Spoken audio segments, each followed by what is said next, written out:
დღეს ორი მნიშვნელოვანი მოწმენდა იკითხა ამ საქმეზე. ერთი არის თანამშრომელი, რომელმაც გამოაგზავნა მამუკასთანაც და ბადრისთანაც შესაბამისი მოწვევა, რომელსაც ეყრდნობა ზოგადად ბრალდება. აღმოჩნდა, რომ ეს თანამშრომელი საერთოდ არ არის კომისიის თანამშრომელი და ეს თვითონ დაადასტურა, არის პარლამენტის თავმჯდომარის მოადგილის აპარატის თანამშრომელი. ეს საკმაოდ მნიშვნელოვანი და თანუცნაური გარემოებაა.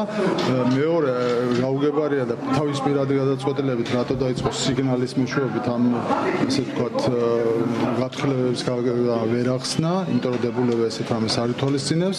მანვე დაადასტურა, რომ კომისიის გადაწყვეტილებები უნდა იქნეს მიღებული წერილობითი ფორმის და ხელმოწერილი უნდა იყოს და შემდეგ გამომძიებელი დაიკითხა, რომელსაც დაადასტურა, რომ წერილობითი გადაწყვეტილება, რომელსაც დებულების მიხედვით ხელს აწევს თავმჯდომარე და მდივანი, საქმეში არ არის. ესეთი გადაწყვეტილება საქმეში არ მოიპოვება.